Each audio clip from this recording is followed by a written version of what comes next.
Trying to figure out how to start this one.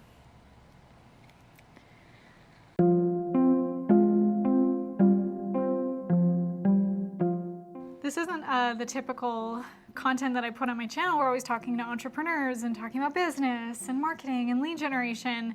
But the things that I want to share is also something that I think that anyone who's looking to improve their life and their health and how they show up in the world and optimization, biohacking, anything, the things that I learned can really help anyone's life. So I wanted to share about my cancer story and have your help in sharing it, because honestly there are parts that I'm pretty foggy on. I don't remember much of the phone call that we got. Yeah. So I'll start from the beginning. Very good place to start. Very good place to start. When you start at the middle and then you have to flash back, it leaves room for confusion. So 2 days before Christmas, we got a phone call. 2021. 2021. Yeah. Which really wasn't that long ago. No. We got a phone call. It was from my doctor. We had actually just gone, Stephen came with me, gone in for a procedure because something was found just in a regular screening that was a little bit off and just didn't, look good. And they were just going to remove it. I had a biopsy at that time and they were like, it's probably fine. And so I didn't think anything of this. They called. I thought she was just checking in because I think it was just a few days before.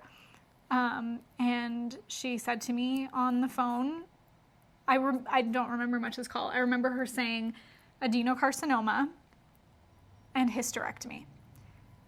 And I have a little bit of a health background, so I know adeno means gland, carcinoma means cancer, but it didn't register.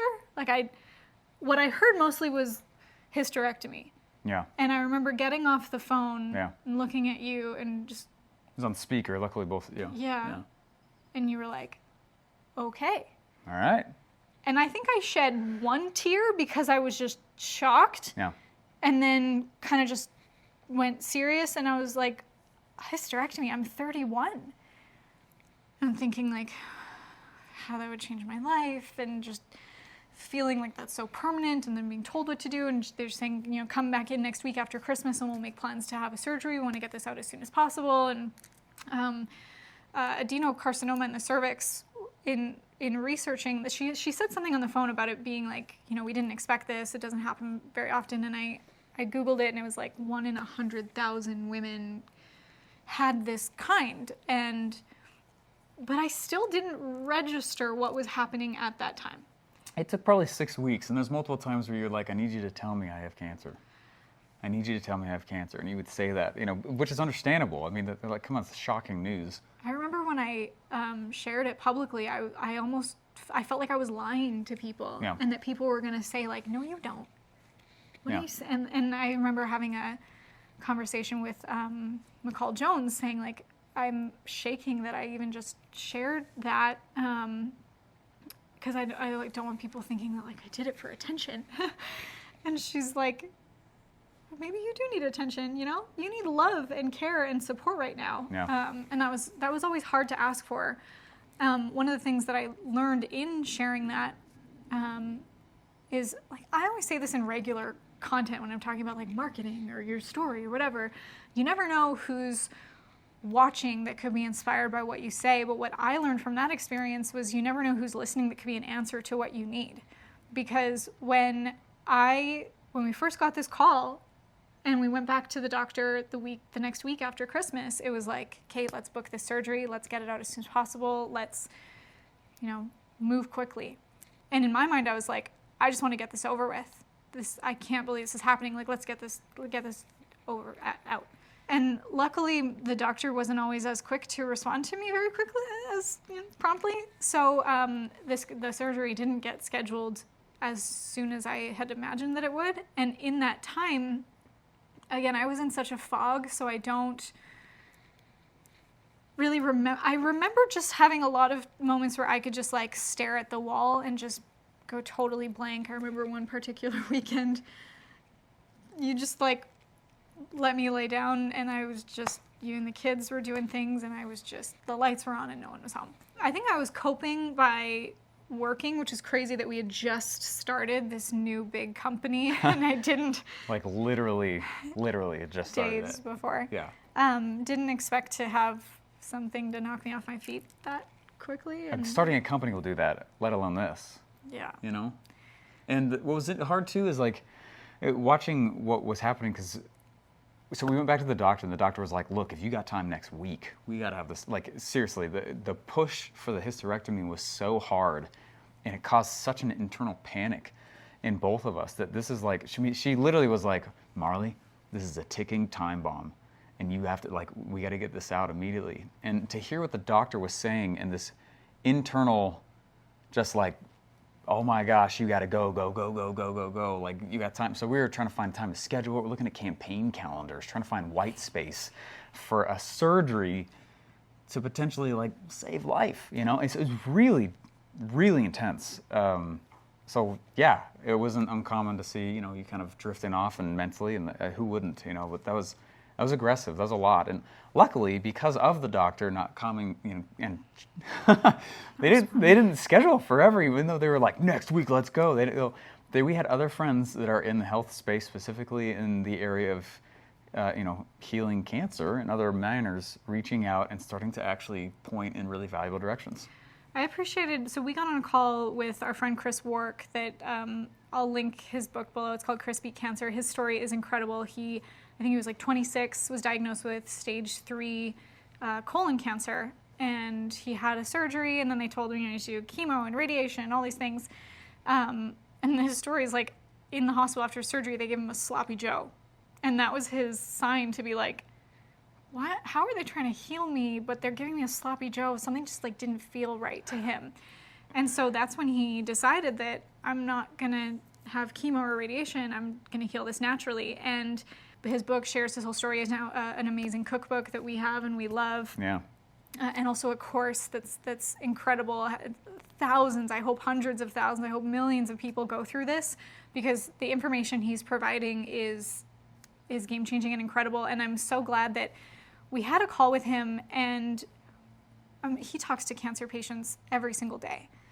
And he was never once pressuring. Of course, with all the information he knows, he has so many resources and probably a lot of motivation behind him to try to point people onto the right path. But I imagine he's been doing this for long enough that he knows that you can't change somebody or change their mind. They have to do that themselves.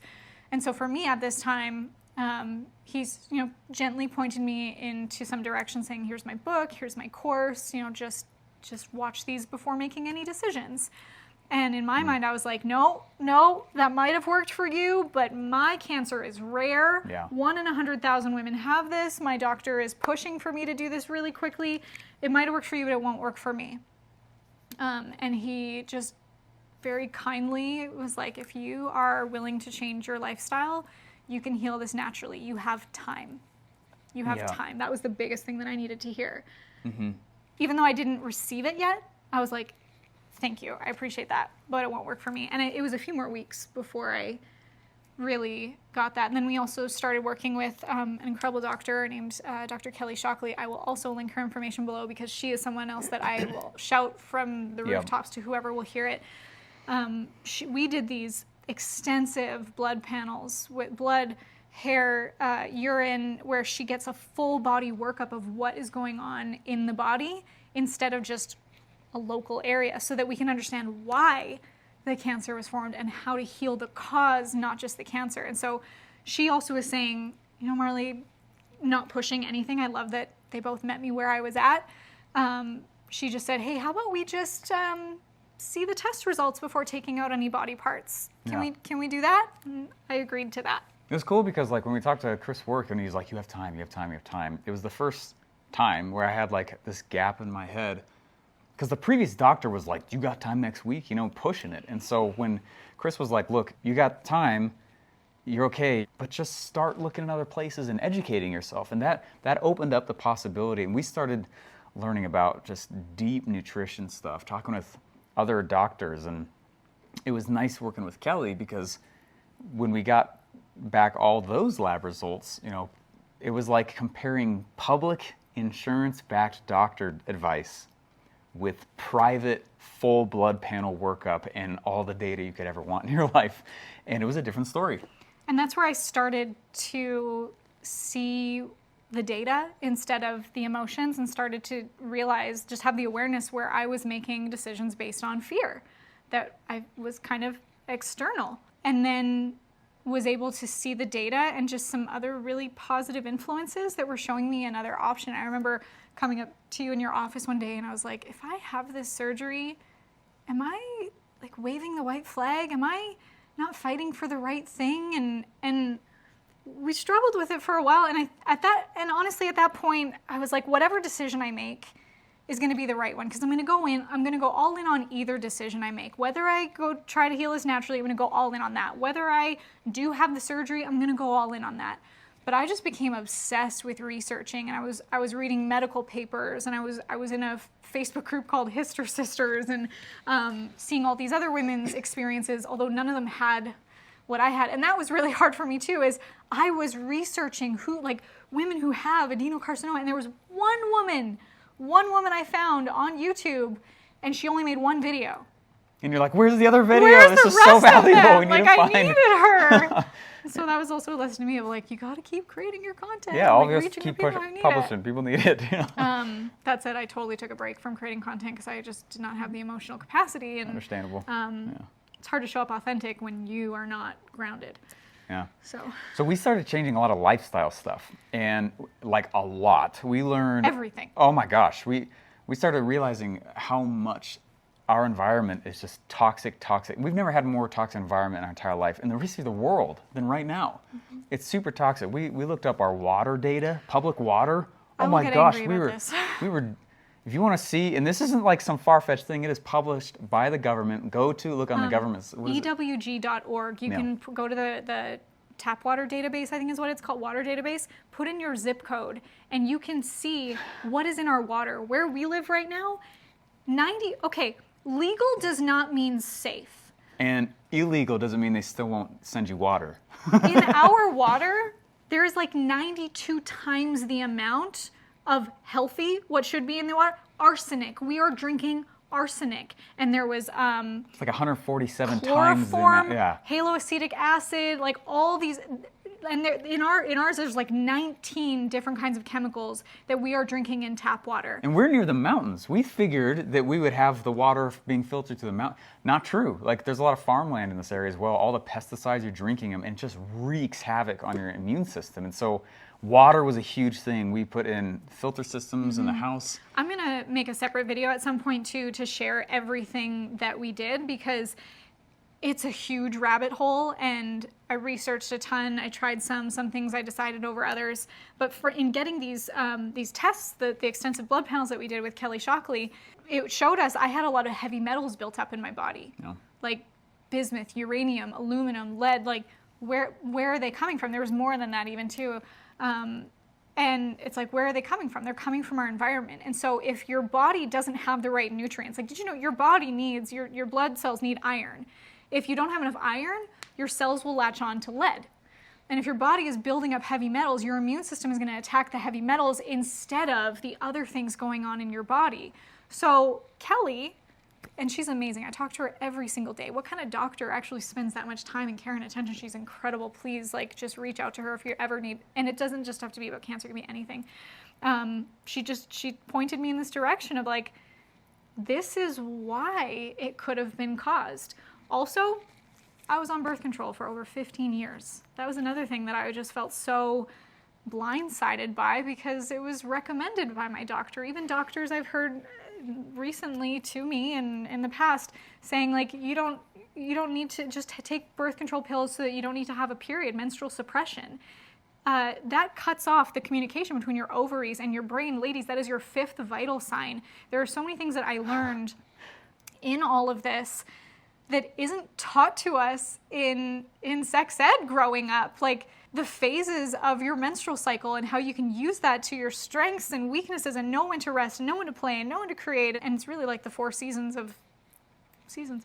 There's a great book, In the Flow, Elisa VT. I'll link it below as well. Like, so many things that I felt so emotional about, and I'm so glad that we had Kelly and Chris and another friend, Owen, who actually has a YouTube channel called Heal Beat Cancer with me, Owen, that they all just got on calls with me and were so generous with their time and showed me you can heal this naturally. Diet, nutrition, detoxing, fasting. Fasting was a big, There's a whole other YouTube video we could make. I cleaned up a bunch with that one. That was yeah, awesome. because when you're fat, sometimes we've heard people that they kind of like scoff, like you're starving yourself. Starving yourself? Like, no, you're cleaning yourself. You're instead of your body digesting, it's like disposing. It turns into a garbage disposal, an incinerator, taking the bad stuff. It's called autophagy or autophagy, however you want to say it. That it's eating up the weak or the bad cells in your body instead of the strong ones that we need.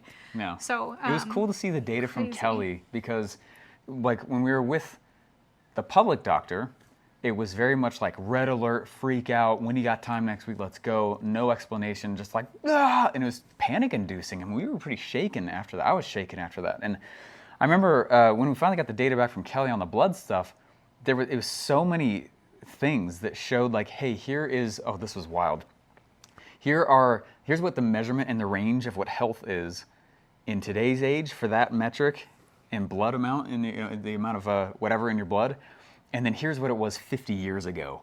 And all the metrics of what it means to be healthy are way wider. So you could be actually unhealthy compared to 50 years ago standard, but your doctor will tell you you're healthy because of today's standard so much broader. And so what it gave us was the fuel to figure out this is exactly what we need to be eating and not. This is exactly, like, do you really know how much vitamins and minerals you're supposed to be taking? They customized all of our vitamin packs to our actual individual blood strength. It's crazy. We have different. We got different ones, obviously, but. And then we changed, obviously, the water, the food, shampoo, deodorant. You have no idea how bad deodorant, like, oh my gosh.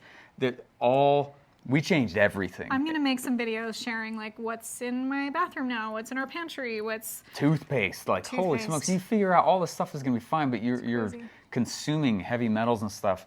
We basically have learned, and keep in mind, disclaimer, we're not doctors, all right? So whatever disclaimers are needed, we just set them.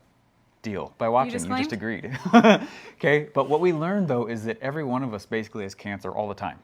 And when you get cancer is when your body lacks the ability to fight it off anymore. And what happens is your body starts to attack and go after heavy metals, prioritizing that, and the cancer goes up. You get cancer in your blood.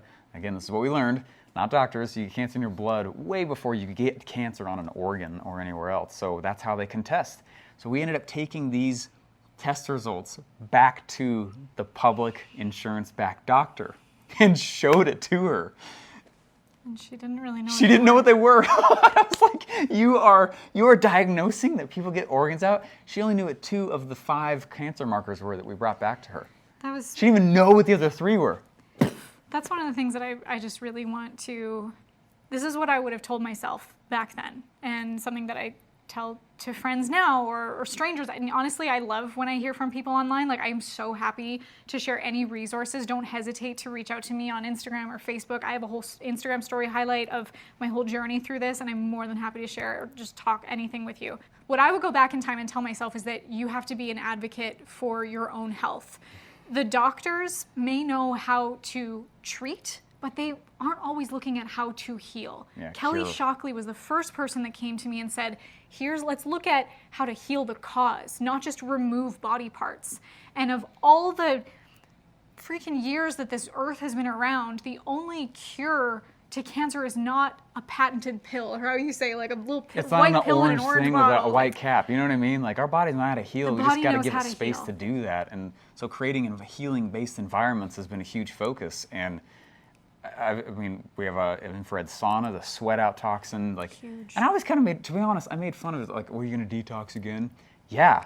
When I went and did the blood stuff and showed, like, I have a ton of heavy metal in me as well. And, you know, it used to be that as a kid, I felt like when you're in your 60s and 70s, you heard of people getting cancer, but now it's all our friends in the 30s. You know what I mean? It's like, this is something to look at. That was hard. Yeah. And it's a journey of healing physically, mentally, emotionally. We work with an incredible coach who was actually the first person to help me accept, like, he was the first person that had me say the words from my mouth, I have cancer. Dimitri love you, you're amazing. And we did an ayahuasca ceremony. It was actually my 10th ayahuasca ceremony where I spoke to my cancer. And in this ceremony, I said to the cancer, I thanked it. I said, thank you so much for everything that I've learned from you. And I'm going to continue to grow and keep learning in your absence. I can learn more in your absence. So I dismiss you now. And the message I received back was that, Marley, you're not ready to let go of the cancer because you're not done feeling the emotions from it yet. And I'm sitting there in this ayahuasca ceremony just like, well, okay, I'm here. Like, what emotions am I supposed to feel? Like, I'm here to do the work. Let's go. And I didn't realize how angry I was. Yeah. I didn't know that I was angry. And I didn't really know why I was angry because I was just, at first, I was just, okay, if this is happening to me, I was trying to like justify why it was happening. Okay, if I get cancer now, maybe it'll save Steven from ever having cancer and I can take this on so that Steven doesn't have to. Like I was trying to justify how I could make it right in my mind. And I just had to finally let it go and just, you know what, have a pity party for a moment and be like, I've survived so much already. Things that I haven't shared publicly yet. And how could this happen to me? And how can the food and the pharmaceutical and all these industries be financially incentivized from people who are sick and even making people sick? Like, you know, even doctors who let me or even encouraged me to be on birth control for 15 years. Like, I felt angry. I was so mad. And I think I cried it out and was able to at least like acknowledge it so that I could then move on. And we work with an amazing coach that we continue to work on those things. So we ended up changing lifestyle and putting together, you know, Marley's extremely strict and we cut out just tons of stuff, started juicing smoothies like crazy. I think I've had more greens in the last 6 months than I did easily the earliest 6 years before that. Oh, like, I'm excited to share. It's amazing. We give your body the right thing. Your body is so intelligent, but you got to give it the space to heal. I'm excited to share in some other videos, like some of the apps that I use, the recipes that I've found that have just, because it's a lot. And one of the reasons why at first when Chris Work said, if you're willing to change your lifestyle, you can heal us naturally, I was like, I don't know if I can change my lifestyle. Like this just seems like too much. I made a choice and I became obsessive about it. And so I'm really excited to share one of these things with you. And I'd love to hear from you guys, like put in the comments if there's any specific questions or any requests for videos that I could make, because I really love talking about this because it's changed my life so much. And I'd love to share with you the good news. Yeah, I think that I was going to remind you just in case. There's a really good... It's good news.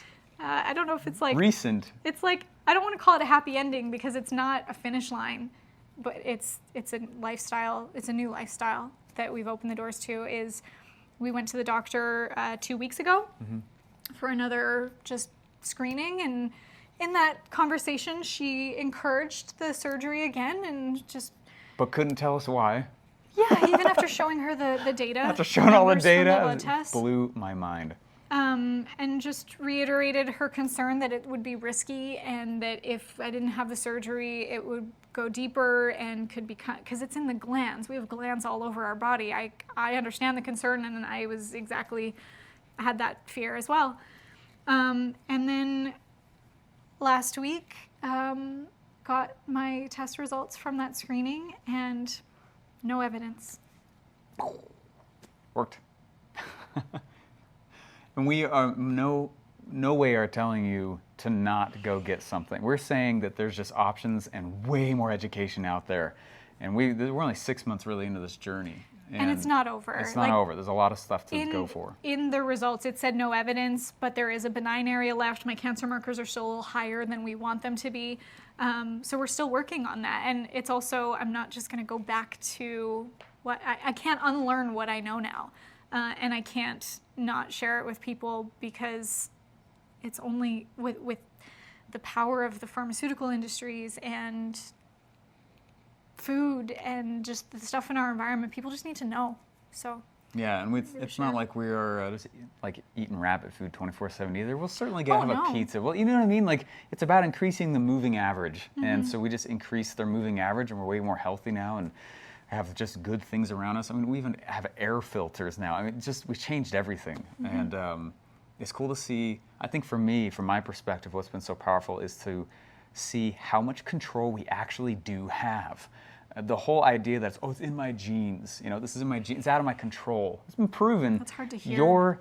The way you live and what happens to you is 75% in your control. Only 25% has actually to do with your genome. 25%. So walking around saying it's in my genes is actually garbage. 75% is completely in your hands, and it's all lifestyle and how you choose to show up and live in the world. And there's a lot of education out there and things you can do for your health. And yeah. So thanks for watching. Please comment below if you have any questions or requests for future video ideas that we can make for you about this topic. Feel free to reach out to me on Instagram, instagram.com/MarleyJaxx. I have a little Instagram story highlight with my journey from beginning to end. Some of it was a little emotional, of course. Actually, a lot of it is pretty emotional. And I just shared the journey as it unfolded, and it's going to continue to unfold, and I'm happy to support anyone watching. While you're here, please subscribe. Go over to Steve's channel, subscribe to him. I'll put his link below as well. And thanks for watching. We love you guys.